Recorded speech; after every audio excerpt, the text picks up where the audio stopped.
Comprar ou alugar um imóvel para morar? Se você faz parte da classe média brasileira, eu tenho certeza que você já teve ou está prestes a ter essa dúvida. E se você decidir comprar, você deve comprar à vista ou comprar financiado? Você está no canal Tesouro de Família, eu sou Bruno Pex e hoje eu vou responder essas duas perguntas de uma forma que você nunca viu. Vamos lá direto para o assunto. Para a gente decidir sobre imóveis, a gente precisa ver aspectos pessoais, que tem um peso enorme nessa decisão, principalmente quando é a decisão sobre imóvel para a moradia da família. Aspectos financeiros, mas aqui eu não vou trazer a matemática financeira pesada, eu vou trazer algumas reflexões na área financeira que devem ser consideradas. Vou trazer uma estratégia muito boa para você comprar à vista, para você usar quando você compra à vista, e uma estratégia de quando você deve comprar financiado. E no final a gente vai chegar à conclusão: quando alugar e quando e como comprar, certo? Então, vamos lá. Aspectos pessoais. Primeiro aspecto, fase da vida. Então, se você está no início da sua vida adulta, no início da sua carreira, você ainda não começou a formar família, a sua vida está passando por muitas mudanças,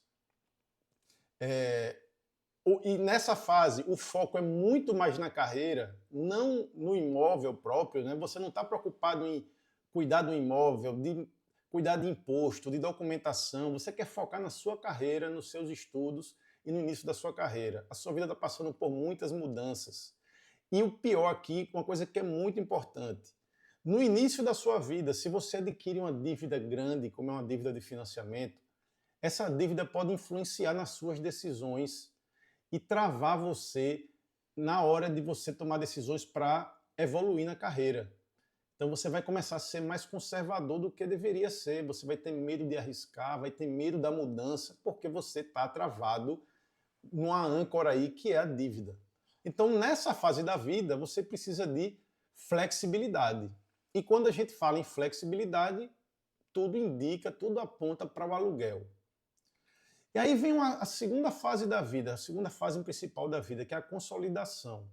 Aqui a sua carreira já está bem encaminhada, você sabe, as mudanças começaram a diminuir, você sabe onde vai morar nos próximos 10, 15, 20 anos. Você já formou a família, ou já está numa família já no início da formação. E aí você precisa de quê nessa hora? De estabilidade.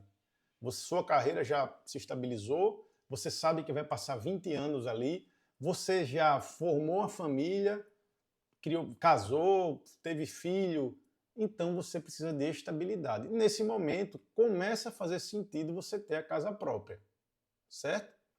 E aí vem a terceira grande fase da vida, que é a maturidade.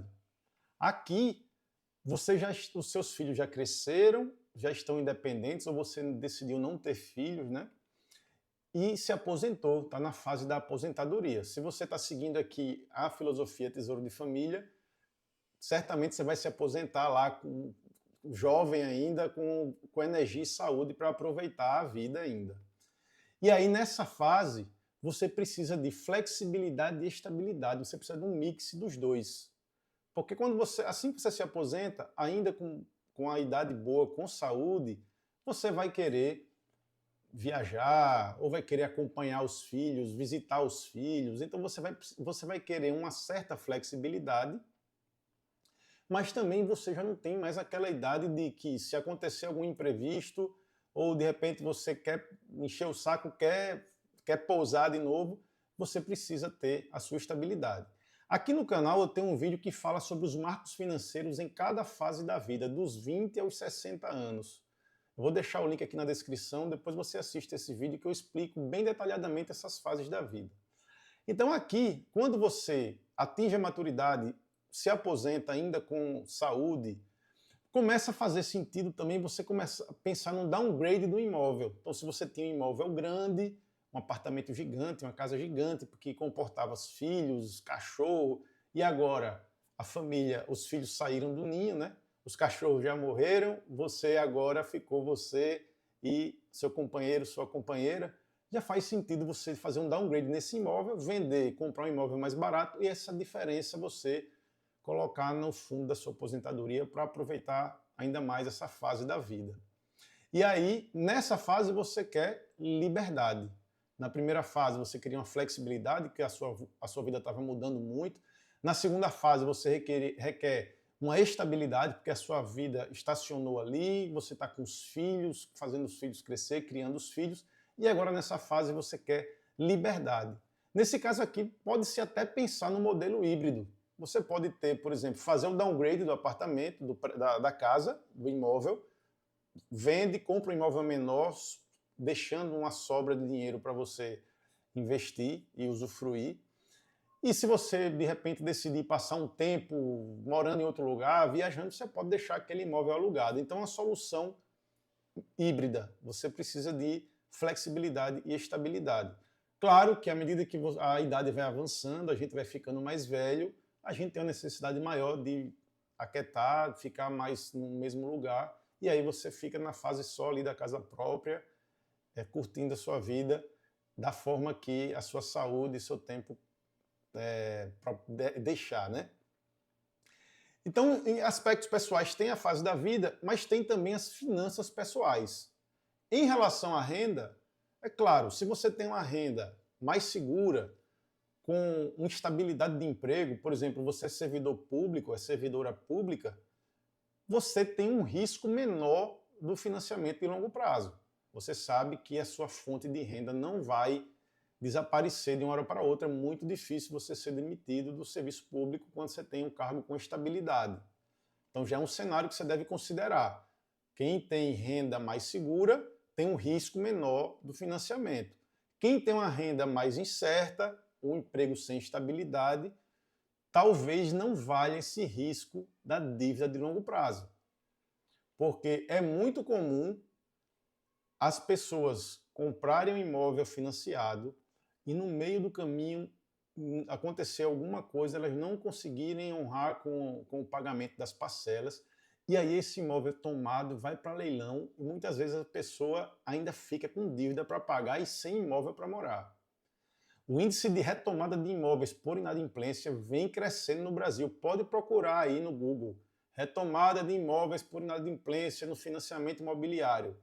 Pesquisa aí que você vai ver crescimentos muito consideráveis, ainda mais depois da pandemia. Certo? Então, esse risco em relação à sua renda, você precisa analisar com muito carinho, com muito cuidado.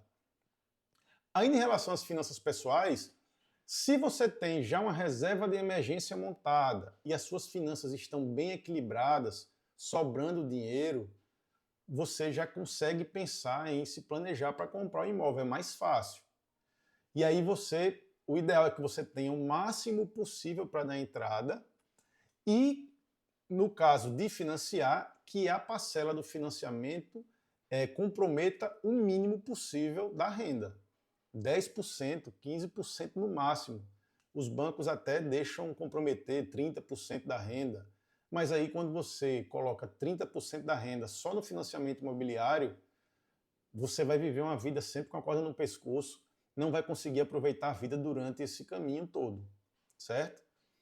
Então, a paz financeira, como a gente prega aqui no canal, que a nossa filosofia aqui de paz financeira é você ter paz financeira hoje, amanhã e sempre, para você aproveitar a vida hoje, amanhã e sempre. E você tem que cuidar, nas suas decisões em relação à moradia, você tem que cuidar para que esse imóvel não se torne o motivo para o fim dessa paz financeira. Certo? E aí, para fechar os aspectos pessoais, além da fase da vida, além das finanças da família, existe o contexto social. É isso aí, ninguém consegue escapar. Pressão social pelo imóvel próprio. Então, dependendo da idade que a pessoa tem, então quando a pessoa casa, existe uma pressão social para ter imóvel próprio. E muitas vezes esse imóvel é acima das condições financeiras da família. Quer ver uma coisa que é muito comum aqui na classe média, principalmente, é que os filhos casam, os pais dão um imóvel ou dão uma grande entrada no imóvel acima do padrão de vida que a família pode sustentar. E aí esse casal já começa a vida com uma carga pesada financeira. já começa a vida sem paz financeira, comprando, indo morar num imóvel acima das necessidades e do estilo de vida que a família é capaz de bancar. Então você começou agora a vida, casou agora, não precisa já comprar um imóvel definitivo. Você pode começar alugado, depois compra um imóvel menor, passa uns 10 anos e aí vem um imóvel maior quando os filhos vierem, né? Então, não caia na tentação, nessa pressão pelo imóvel próprio. E aí tem vários aspectos sociais que vão influenciar, né? Como eu já falei aqui, você é solteiro ou é casado? Esse casamento é um casamento que está no início ou já é um casamento que já é longo, né? Já tem os filhos. O seu relacionamento, o relacionamento do casal está estável ou está em crise? Está entre altos e baixos? Se você está num relacionamento em crise, não faz sentido você entrar na compra de um bem tão caro num momento de tanta incerteza no relacionamento. E aí você está com o filho em idade escolar, tem pais idosos que requerem cuidado, então são muitos aspectos sociais que acabam pesando na decisão de como adquirir um imóvel. E aí aqui, de novo, tem outro vídeo, assim, o conteúdo do canal é todo interligado, então eu tenho um vídeo que fala aqui que está todo mundo cagando e andando para a gente, que ninguém está se importando. E eu não estou dizendo isso de uma forma raivosa, rancorosa. Estou dizendo que cada um tem a sua batalha para brigar, para batalhar. Então você tem que cuidar da sua vida. Por isso que só vocês sabem o que é ou não importante e o que podem ou não fazer.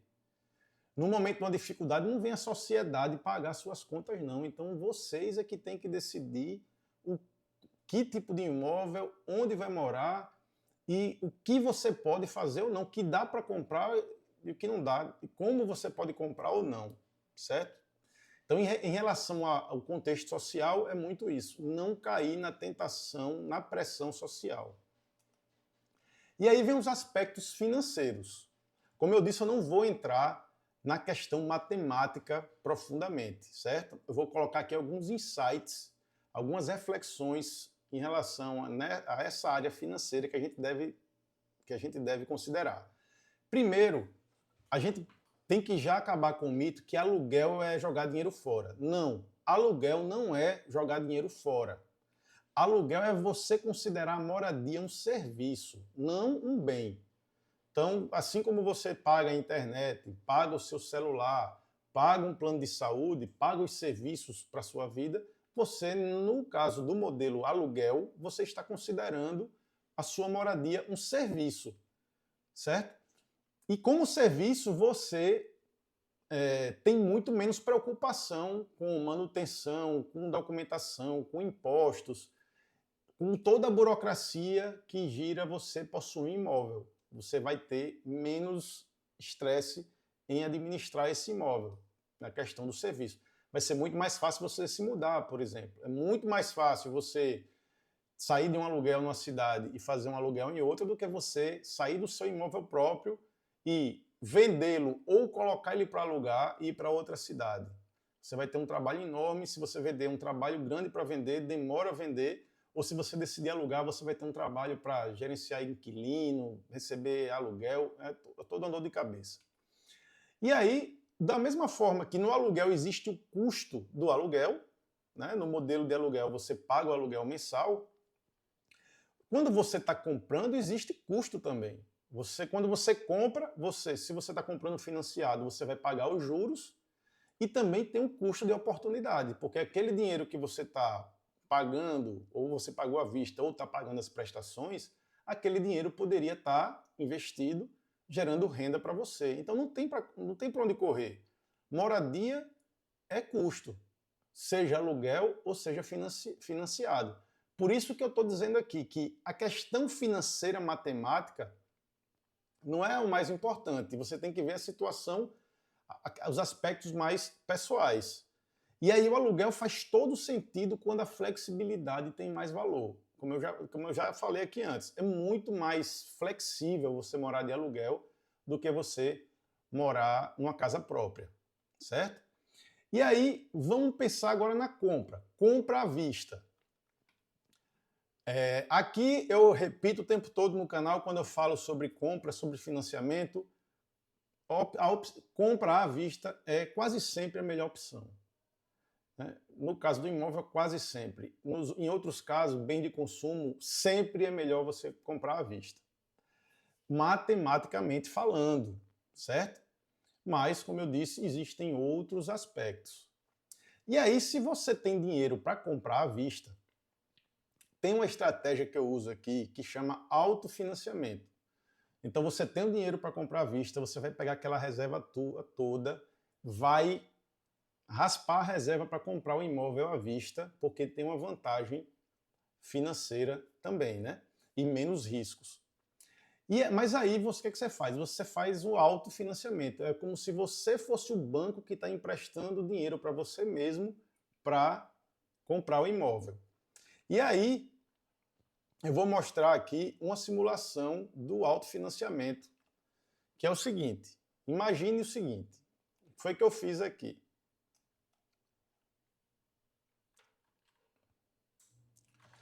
Vamos lá. Eu fiz aqui um imóvel que vale 500 mil, custa 500 mil.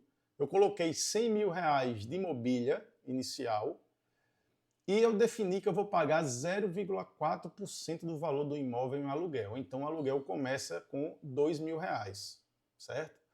Um período de análise de 30 anos, que seria o financiamento seria em 30 anos, e eu vou reinvestir esse aluguel a uma taxa de 0,8% ao mês, que dá aproximadamente 10% ao ano.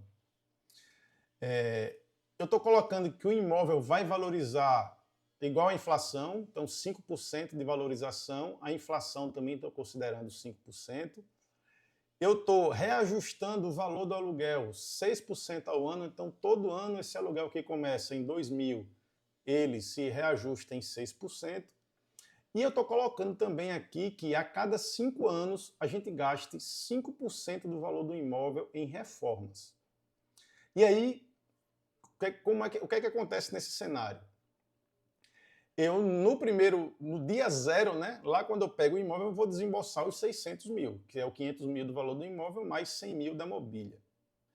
E aí, durante os 30 anos, eu vou pagar aluguel a mim mesmo.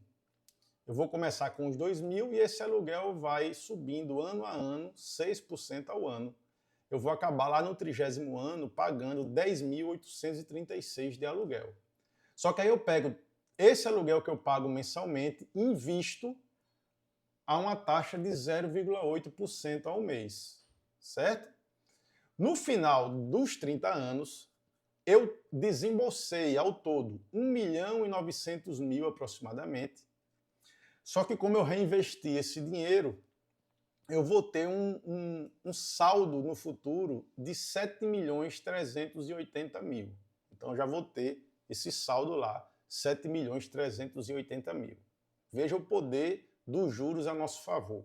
É aí que quando o banco empresta dinheiro a você, é aí que ele ganha, né? E olha que o banco ele consegue até uma taxa melhor do que esse 0,8%, claro, obviamente. Então, além dos 7.380.000, que são frutos dos investimentos, né, dos aluguéis que eu reinvesti, dos aluguéis que eu paguei a mim mesmo, eu tenho o imóvel valorizado.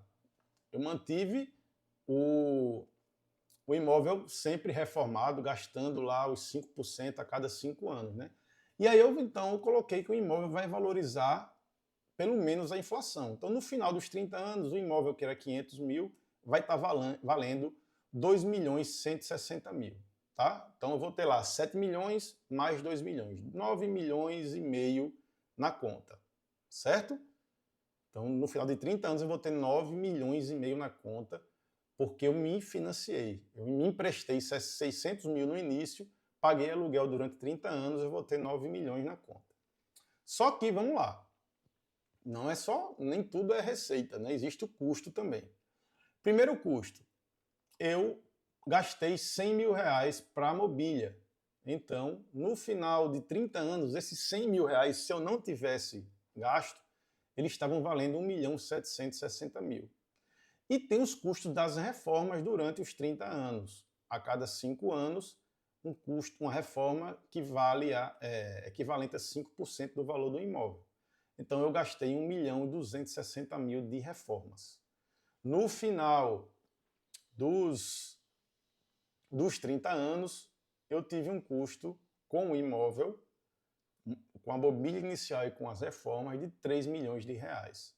Resumindo, no final dos 30 anos eu vou ter o imóvel valorizado, que vai valer 2.160.000 mais ou menos, vou ter os 7.380.000, só que eu vou ter gasto 3.020.000. No final eu vou ter um patrimônio líquido de 6.520.000 reais.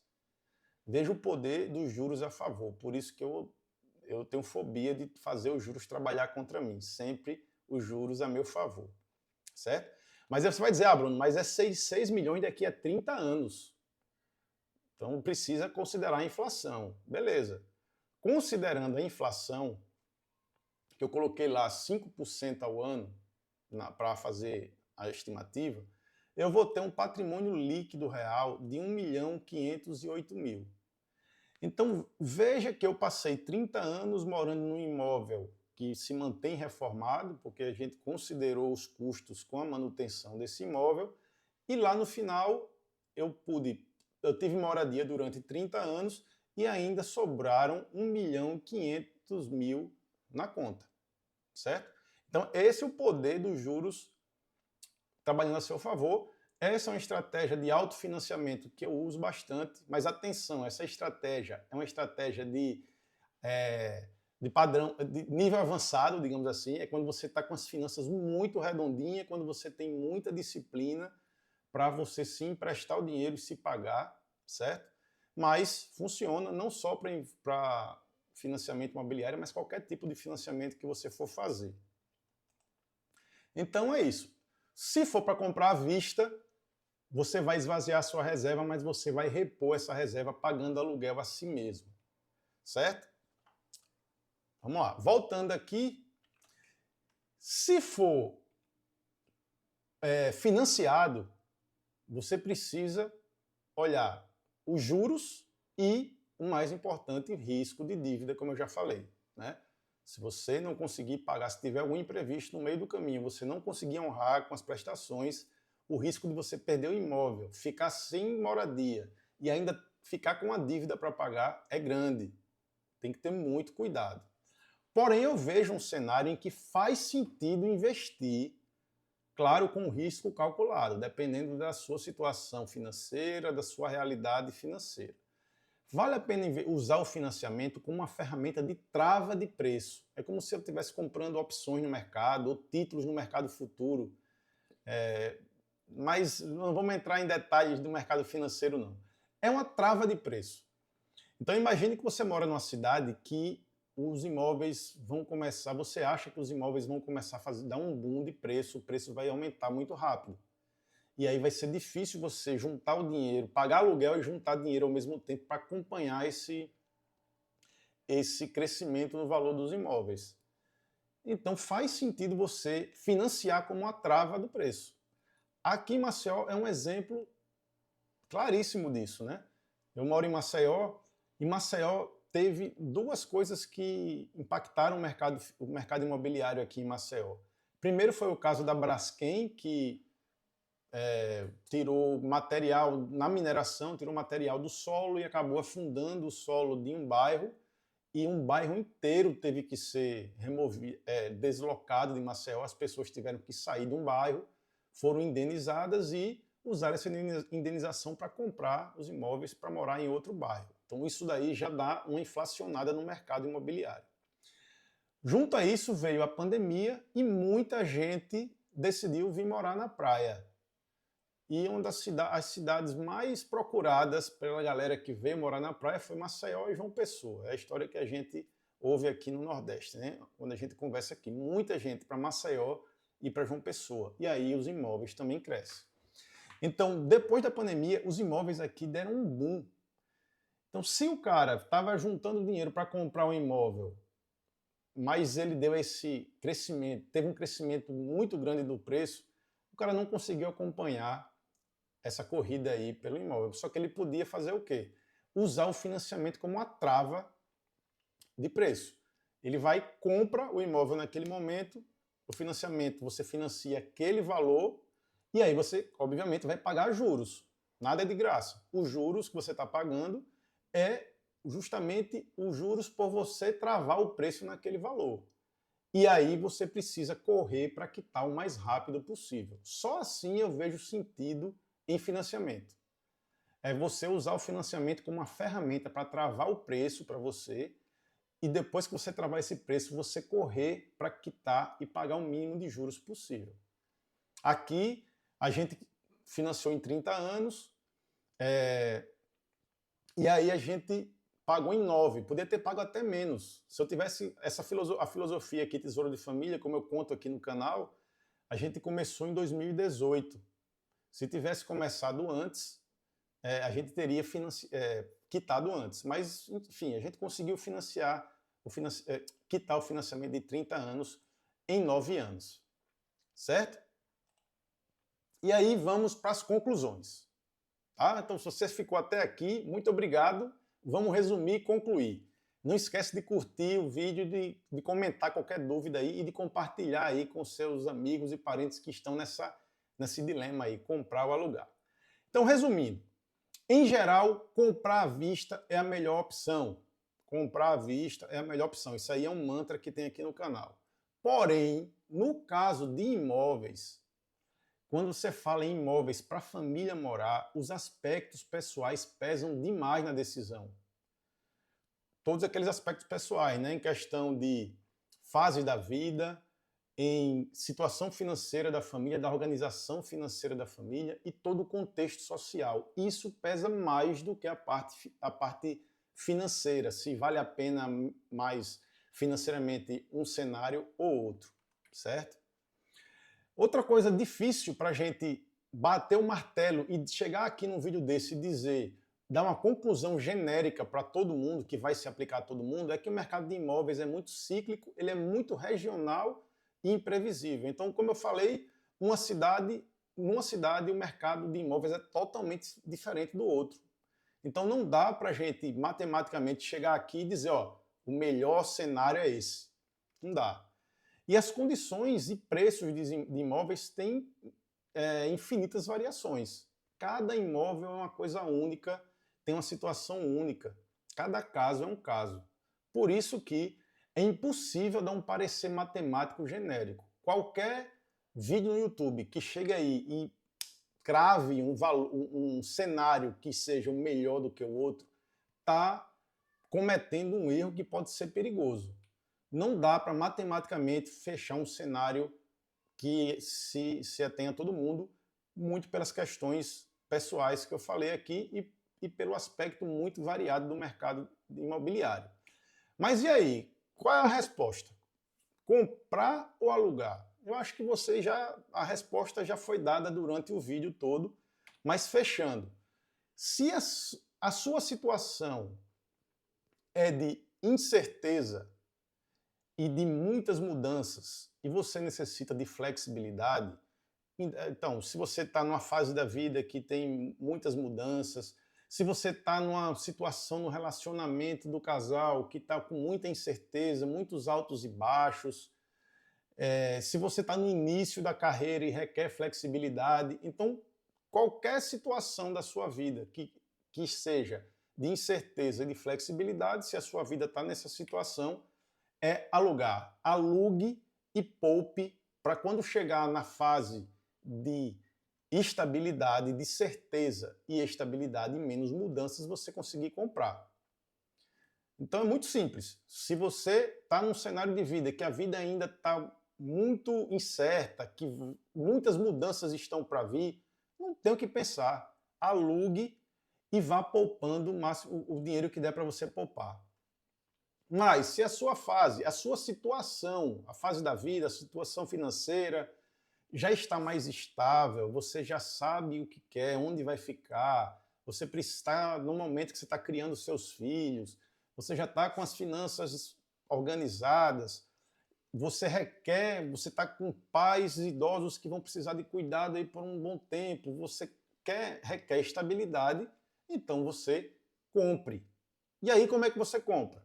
Ou você compra, se você tiver dinheiro para comprar à vista, é à vista. Se você tiver a grana para comprar o imóvel à vista, não tem o que pensar. Compra à vista e usa a estratégia do autofinanciamento para repor aquela reserva que você tinha. Tá? Se você não tiver dinheiro para comprar à vista e achar que o mercado vai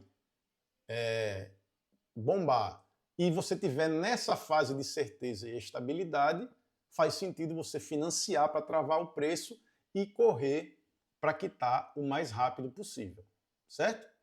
Então, basicamente é isso. Incerteza e flexibilidade, aluguel mais a poupança, para quando chegar lá no momento de certeza e estabilidade, você comprar, sempre dando preferência a comprar à vista, com autofinanciamento, para repor a reserva, ou usar o financiamento única e exclusivamente como um instrumento de trava de preço, e aí você vai correr para quitar. Tá? O vídeo já ficou longo demais, era isso que eu tenho que passar. Ficou alguma dúvida? Eu esqueci algum aspecto? Coloca aqui nos comentários que é muito bom discutir com vocês as dúvidas. De repente até as dúvidas inspiram novos vídeos. Grande abraço, um beijão para a família e sucesso aí na sua escolha.